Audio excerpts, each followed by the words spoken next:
উপদেষ্টা ডক্টর মোহাম্মদ ইউনূসের সঙ্গে সাক্ষাৎ করেছেন রাশিয়ার রাষ্ট্রীয় পারমাণবিক শক্তি কর্পোরেশন রোসাটমের মহাপরিচালক অ্যালেক্সি লিখাচেভ। বৈঠকে উভয় পক্ষের মধ্যে 2026 সালের শেষ পর্যন্ত ঋণ ব্যবহারের সময়কাল বাড়াতে আন্তঃসরকার ঋণ চুক্তি সংশোধনের বিষয়ে আলোচনা হয়েছে। 26 ফেব্রুয়ারি প্রধান উপদেষ্টার সরকারি বাসভবন যমুনায় এই বৈঠক অনুষ্ঠিত হয়। ঘড়ির কাঁটা রাত 7টা ছুঁই ছুঁই। দিল্লির লোদি এস্টেটের একটি অভিজাত বাংলোর সামনে নিরাপত্তা বাহিনীর কঠোর প্রহরা। এই বাংলোর ভেতরেই রয়েছেন বাংলাদেশের সাবেক প্রধানমন্ত্রী শেখ হাসিনা। গণ অভ্যুত্থানের মুখে ক্ষমতাচ্যুত হয়ে 5 আগস্ট তিনি ভারতে আশ্রয় নিয়েছেন। আর তারপর থেকে যেন সময় থমকে গেছে। অন্যদিকে ঢাকায় ফেব্রুয়ারির সন্ধ্যা যেন স্বস্তি দিচ্ছে না কূটনৈতিকদের। পররাষ্ট্র মন্ত্রণালয়ের একটি নির্দিষ্ট কক্ষে আলো জ্বলছে। টেবিলের ওপর খোলা পড়ে আছে ভারত সরকারের কাছে পাঠানো কূটনৈতিক নোট, যেখানে বাংলাদেশ স্পষ্টভাবে শেখ হাসিনাকে ফেরত চাইছে। কিন্তু অনেকদিন পার হয়ে গেলেও দিল্লি থেকে কোনো উত্তর আসেনি। এদিকে এরই মধ্যেই দেশে ফেরার বার্তা দিয়েছেন শেখ হাসিনা। ফেসবুকে ভার্চুয়াল বার্তা এবং সেখানে তিনি স্পষ্ট বলেছেন দেশে তিনি ফিরবেন এবং দেশে ফেরার পর তিনি প্রয়োজনীয় পদক্ষেপ করবেন। তার বিরুদ্ধে, তার সরকারের বিরুদ্ধে যে আন্দোলন হয়েছিল সেই আন্দোলনে কোনো সাধারণ ছাত্র জনতা ছিল না। বক্তব্য শেখ হাসিনার, আন্দোলনে পুলিশ, সেনা বা বিজিবি কোনো গুলি করেনি, এমনটা অডিও বার্তায় তিনি বলেছেন।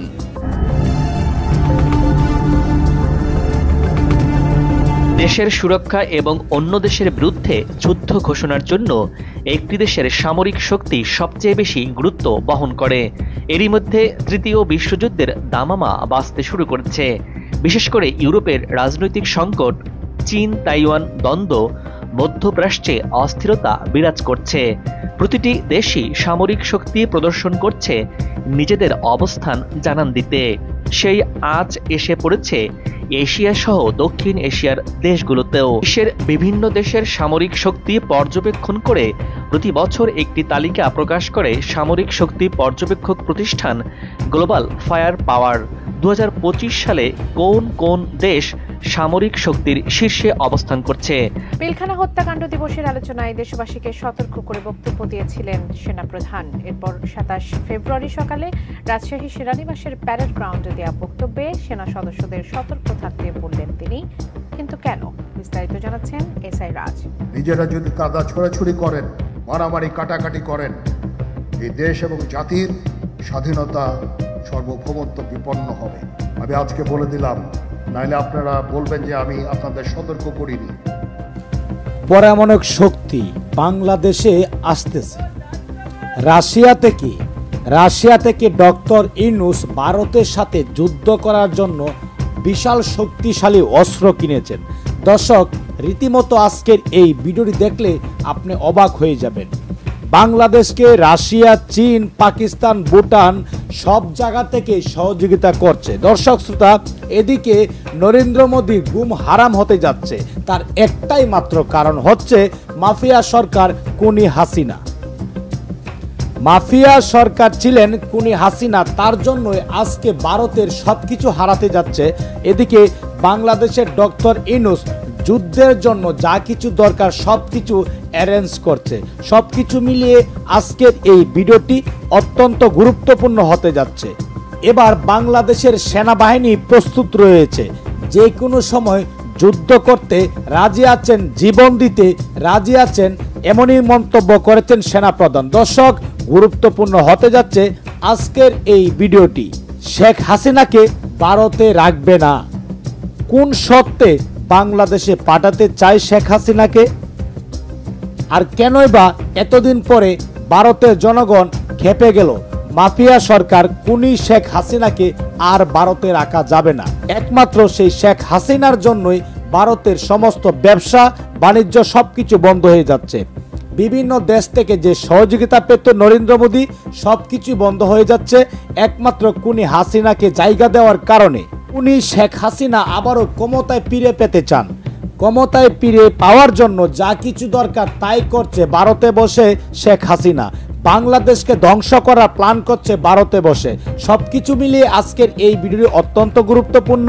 দর্শক, কে কোন জেলা থেকে আজকে আমাদের এই ভিডিওটি দেখছেন অবশ্যই কমেন্টসের মাধ্যমে জানিয়ে দিন। দয়া করে আজকের এই ভিডিওটি আপনার সোশ্যাল মিডিয়াতে শেয়ার করে দিন। চ্যানেলে যদি নতুন হয়ে থাকেন, প্রতিনিয়ত সবার আগে আপডেট নিউজগুলো পেতে আমাদের এই চ্যানেলটি সাবস্ক্রাইব করে রাখুন ও একটি লাইক দিয়ে দেখতে থাকুন সম্পূর্ণ ভিডিওটি। প্রধান উপদেষ্টা ডক্টর মোহাম্মদ ইউনূসের সঙ্গে সাক্ষাৎ করেছেন রাশিয়ার রাষ্ট্রীয় পারমাণবিক শক্তি কর্পোরেশন রোসাটমের মহাপরিচালক অ্যালেক্সি লিখাচেভ। বৈঠকে উভয় পক্ষের মধ্যে 2026 সালের শেষ পর্যন্ত ঋণ ব্যবহারের সময়কাল বাড়াতে আন্তঃসরকার ঋণ চুক্তি সংশোধনের বিষয়ে আলোচনা হয়েছে। 26 ফেব্রুয়ারি প্রধান উপদেষ্টার সরকারি বাসভবন যমুনায় এই বৈঠক অনুষ্ঠিত হয়। শান্তিপূর্ণ পারমাণবিক প্রযুক্তিতে অগ্রগতি এবং পারস্পরিক অভিন্ন স্বার্থের ওপর জোর দিয়ে বৈঠকে ডক্টর ইউনূস বলেন, বাংলাদেশ পারমাণবিক শক্তিতে সহযোগিতা বাড়াতে আগ্রহী। বৈঠকে বাংলাদেশ ও রাশিয়ার মধ্যে অব্যাহত সহযোগিতা ও রূপপুর পারমাণবিক বিদ্যুৎ কেন্দ্রের অগ্রগতি নিয়েও আলোচনা হয়। আলোচনায় অধ্যাপক ইউনূস বিদ্যুৎ কেন্দ্রটি নির্মাণে রোসাটমের অব্যাহত সহায়তার প্রশংসা করেন এবং বাংলাদেশের ক্রমবর্ধমান জ্বালানি চাহিদা পূরণের লক্ষ্যে প্রকল্পটি সময়মতো বাস্তবায়নের উপর জোর দেন। রোসাটম মহাপরিচালক বিদ্যুৎ কেন্দ্রের নির্মাণ কাজের অগ্রগতি তুলে ধরে জানান, পরিকল্পনা অনুযায়ী নির্মাণ কাজ এগিয়ে চলেছে। ইতোমধ্যেই নির্মাণ কাজে বড় অগ্রগতি হয়েছে। বাংলাদেশের সাবেক প্রধানমন্ত্রী শেখ হাসিনা গণ অভ্যুত্থানের মুখে ক্ষমতাচ্যুত হয়ে 5 আগস্ট তিনি ভারতে আশ্রয় নিয়েছেন। আর তারপর থেকে যেন সময় থমকে গেছে।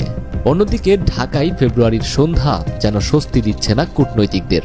পররাষ্ট্র মন্ত্রণালয়ের একটি নির্দিষ্ট কক্ষে আলো জ্বলছে। টেবিলের ওপর খোলা পড়ে আছে ভারত সরকারের কাছে পাঠানো কূটনৈতিক নোট, যেখানে বাংলাদেশ স্পষ্টভাবে শেখ হাসিনাকে ফেরত চাইছে। কিন্তু অনেক দিন পার হয়ে গেলেও দিল্লি থেকে কোনো উত্তর আসেনি। দ্য ডিপ্লোম্যাট এর এক বিশ্লেষণী প্রতিবেদনে বলা হয়েছে, বাংলাদেশ সরকার ভারতের কাছে প্রত্যর্পণের আনুষ্ঠানিক অনুরোধ পাঠিয়েছে, যার সঙ্গে গ্রেপ্তারি পরোয়ানা ও বিচারিক কার্যক্রমের দলিল সংযুক্ত করা হয়েছে। পররাষ্ট্র মন্ত্রণালয়ের মুখপাত্র মোহাম্মদ রফিকুল আলম জানিয়েছেন, প্রয়োজনে ভারতকে অনুসন্ধানী দল পাঠিয়ে সমস্ত প্রক্রিয়া সহজ করা হবে। প্রত্যর্পণ চুক্তির আওতায় আমরা আইনি পদক্ষেপ নিয়েছি। 2013 সালে বাংলাদেশ ও ভারতের মধ্যে প্রত্যর্পণ চুক্তি স্বাক্ষরিত হয়, যা 2016 সালে সংশোধন করা হয়। এর আওতায় দুই দেশ অপরাধীদের ফেরত পাঠানোর বাধ্যবাধকতা রয়েছে। তবে শেখ হাসিনার মতো উচ্চ পর্যায়ের রাজনৈতিক ব্যক্তিত্বের ক্ষেত্রে প্রক্রিয়াটি জটিল হয়ে উঠতে পারে। আইন বিশেষজ্ঞ ডক্টর সঙ্গীতা ঠাকুর বলেন, ভারতীয় কর্তৃপক্ষ প্রথমে পর্যালোচনা করবে শেখ হাসিনার বিরুদ্ধে যেসব অভিযোগ রয়েছে সেগুলো ভারতের আইনে অপরাধ হিসেবে গণ্য হয় কিনা। এটিকে দ্বৈত অপরাধ নীতি বলা হয়। এছাড়া রাজনৈতিক, সামরিক বা ধর্মীয় কারণে কাউকে ফেরত পাঠানো যাবে কিনা সেটিও বিবেচনা করা হবে। প্রাথমিক পর্যালোচনার পর বিষয়টি ভারতের বিশেষ প্রত্যর্পণ আদালতে যাবে। ডক্টর ঠাকুর মনে করেন, যদি আদালত মনে করে হাসিনার বিরুদ্ধে মামলাগুলো রাজনৈতিক উদ্দেশ্য প্রণোদিত, তাহলে প্রত্যর্পণ আটকে যেতে পারে। এছাড়া আন্তর্জাতিক মানবাধিকার সংস্থাগুলো বিষয়টি নজরে আনতে পারে। তারা দাবি করতে পারে, ঢাকায় ফেরানো হলে হাসিনার রাজনৈতিক প্রতিহিংসার শিকার হতে পারেন। শেখ হাসিনার হাতেও বিকল্প পথ খোলা রয়েছে। তিনি ভারতের রাজনৈতিক আশ্রয়ের আবেদন করতে পারেন। যদি তিনি দাবি করেন যে বাংলাদেশে তার বিরুদ্ধে অন্যায্য বিচার হতে পারে, তাহলে ভারতে দীর্ঘমেয়াদী আশ্রয়ের সুযোগ তৈরি হবে। দ্য ডিপ্লোম্যাটের বিশ্লেষণে বলা হয়েছে, দিল্লির জন্য এটি একটি কূটনৈতিক দোটানা। জটিলতা দুই রকমের। এক, যদি ভারত শেখ হাসিনাকে ফেরত পাঠায়, তাহলে বাংলাদেশ সরকারের সঙ্গে সম্পর্ক স্বাভাবিক থাকবে, তবে এতে আন্তর্জাতিক সমালোচনার মুখে পড়তে হবে। 2, আর যদি ভারত তাকে আশ্রয় দেয়, তাহলে বাংলাদেশ সরকারের সঙ্গে সম্পর্কের টানাপোড়েন শুরু হতে পারে। দিল্লির বাংলোর একটি ছোট্ট কক্ষে বসে আছেন শেখ হাসিনা। চারপাশে ছড়ানো খবরের কাগজ। টেলিভিশনের পর্দায় স্ক্রল হয়ে যাচ্ছে আন্তর্জাতিক সংবাদ মাধ্যমগুলোর শিরোনাম, কিন্তু তার চোখে কোনো টেনশন নেই। মুখে এক অদ্ভুত নির্লিপ্ত অভিব্যক্তি। তিনি জানেন মোদি তাকে রাখবেই, কারণ ভারত কখনোই চায় না বাংলাদেশ স্থিতিশীল থাকুক। শেখ হাসিনাও জানেন তিনি এখানেই থাকবেন। এখান থেকেই তিনি বাংলাদেশকে অস্থিতিশীল করতে যাবতীয় প্রচেষ্টা চালিয়ে যাবেন শেষ নিঃশ্বাস অবধি। আর শারীরিক অঙ্গভঙ্গি দেখেও অবাক হয়েছেন অনেকে। জেনারেল ওয়াকারুজ্জামান তার বক্তব্যের মাধ্যমে কিসের ইঙ্গিত দিয়েছেন তা নিয়েও চলছে নানামুখী বিশ্লেষণ। এদিকে দেশবাসীকে সতর্কতার পর এবার দেশের প্রয়োজনে সেনাবাহিনীর সদস্যদের আত্মত্যাগে প্রস্তুত থাকতে বললেন সেনাপ্রধান জেনারেল ওয়াকারুজ্জামান।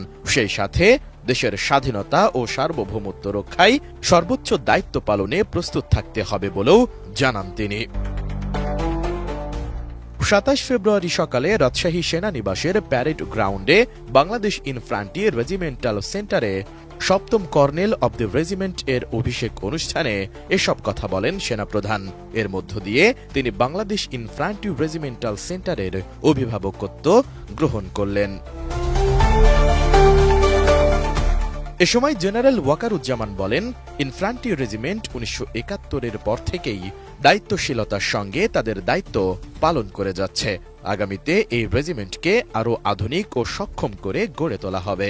বাংলাদেশ ইনফ্যান্ট্রি রেজিমেন্টের কর্নেল অব দ্য রেজিমেন্ট হিসেবে দায়িত্ব নিতে পেরে আমি অত্যন্ত গর্বিত। আপনারা সকলে অবগত আছেন, একনিষ্ঠ উদ্যোগের ফলে বিগত কয়েক বছরে বাংলাদেশ ইনফ্যান্ট্রি রেজিমেন্ট তথা বাংলাদেশ সেনাবাহিনীর আধুনিকায়ন ও উন্নয়ন সাধিত হয়েছে। এর মধ্যে নতুন নতুন ইউনিট প্রতিষ্ঠা, আধুনিক অস্ত্র ও সরঞ্জামাদি সংযোজন সহ বহু উন্নয়ন ও কল্যাণমূলক কার্যক্রম অন্তর্ভুক্ত রয়েছে। আধুনিক যুগোপযোগী প্রশিক্ষণের মাধ্যমে একবিংশ শতাব্দীর চ্যালেঞ্জ মোকাবেলায় সদা প্রস্তুত থাকতে রেজিমেন্টের সব সদস্যের প্রতি আহ্বান জানান সেনাপ্রধান।